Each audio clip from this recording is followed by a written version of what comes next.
আমরা সবাই জানি আমলকি আমাদের স্বাস্থ্যের জন্য ভীষণ উপকারিতা রাখে। এই ছোট্ট ফলটিতে রয়েছে প্রচুর পরিমাণে ভিটামিন সি অ্যান্ড অ্যান্টিঅক্সিডেন্ট, যা আমাদের শরীর, হার্ট এবং মস্তিষ্ককে ভালো রাখে।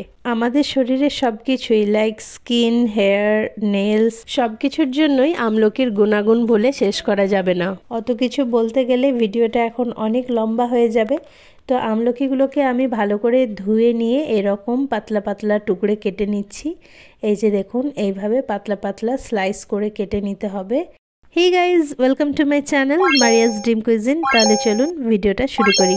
আমলকির আচার বানাবো, এই জন্যই প্রথমেই নিয়েছি দুটো তেজপাতা, তারপর নিয়েছি হাফ চা চামচ সর্ষে, তারপর এখানে নিয়েছি দুটো শুকনো লঙ্কা মাঝখান থেকে টুকরো করে নিয়েছি। এখানে নিয়েছি 1 চা চামচ 5 ফোড়ন। গ্যাসের ফ্লেম অন করে দিয়েছি, কড়াইটা গরম হয়ে গেছে। এখন দিয়ে দিচ্ছি অল্প করে সর্ষের তেল। ফোড়নের জন্য প্রথমেই দিয়ে দিচ্ছি শুকনো লঙ্কা। দুটো লঙ্কাকে আমি দু টুকরো করে নিয়েছি মাঝখান থেকে। তারপর দিয়ে দিচ্ছি গোটা দুটো তেজপাতা, তারপর দিয়ে দিচ্ছি সর্ষে, তারপর দিয়ে দিচ্ছি 5 ফোড়ন। এবার সবগুলোকে একটু ভালো করে নেড়ে মিশিয়ে নিতে হবে। ফ্লেমটা কিন্তু এমন অবস্থায় খুব কম, মানে একদম লোয়ে রাখতে হবে, না হলে কিন্তু এগুলো পুড়ে যাবে। তারপর এখানে আমি যে 500 গ্রাম আমলকি কিন্তু আমি নিয়েছি, এখানে 500 গ্রাম আমলকি কেটে ধুয়ে নিয়েছি। আপনারা আমলকিগুলোকে প্রথমে সেদ্ধ করে নিতেও পারেন, যেহেতু আমি সেদ্ধ করে নিইনি এই জন্য আমি পাতলা স্লাইস করে কেটে নিয়েছি। তারপর আমলকিগুলো এই 5 ফোড়ন আর শুকনো লঙ্কার সাথে ভালো করে মিশিয়ে নিলাম। এখন দিয়ে দিচ্ছি 1 টেবিল চামচের মতো লবণ, তারপর দিয়ে দিচ্ছি 1 টেবিল চামচের মতো হলুদ গুঁড়ো, খুব সামান্য পরিমাণ লঙ্কা গুঁড়ো, কারণ এইসব আচারে ঝাল বেশি দেওয়া চলে না। এবার মশলার সাথে আমলকিগুলোকে খুব ভালোভাবে মিশিয়ে নিতে হবে। এখানে আমি দুটো পাটালি গুড়ের ঢেলা নিয়েছি, সেই সাথে অল্প একটু অ্যাড করে দিলাম, মোটামুটি 150 গ্রামের মতো হবে। এবার নোড়া নিয়ে এই গুড়গুলোকে আমি ছোট ছোট টুকরে ভেঙে নিচ্ছি। আপনারা শক্ত কিছু দিয়ে ভেঙে নিতে পারেন, আবার যদি নোড়া থাকে তো নোড়া দিয়েও ভেঙে নিতে পারেন। গুড়গুলোকে এইভাবে যদি ছোট ছোট টুকরে ভেঙে নিই তাহলে খুব তাড়াতাড়ি গলে যাবে।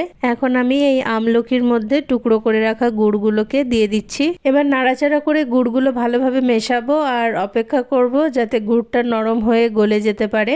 মিনিট 5 পরেই দেখবেন গুড় গলে গিয়ে এরকম লিকুইড হয়ে আসছে। তো এমন অবস্থায় অনবরত নাড়াচাড়া করতে থাকবো। এখানে দেখুন গুড় কিন্তু গলে গেছে, সেই সাথে ফুটেও উঠেছে। গ্যাসের ফ্লেমটা কিন্তু আমি কম রেখেই এটাকে অনবরত নাড়িয়ে চলেছি।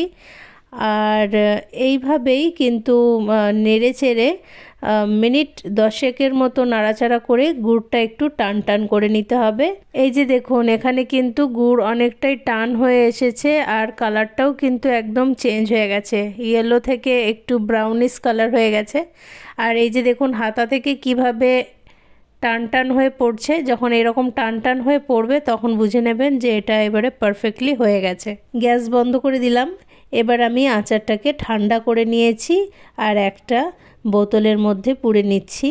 বোতলটা কিন্তু অবশ্যই ধুয়ে পরিষ্কার করে জল ঝরিয়ে শুকিয়ে নিতে হবে, না হলে কিন্তু আচার নষ্ট হয়ে যাবে, খারাপ হয়ে যাবে আচারে জল পেলে। তো এইভাবে আমি আচারটা ট্রান্সফার করে নিয়েছি। আপনারা এইভাবে বানিয়ে নিয়ে অনেক দিন পর্যন্ত সংরক্ষণ করে রাখতে পারবেন।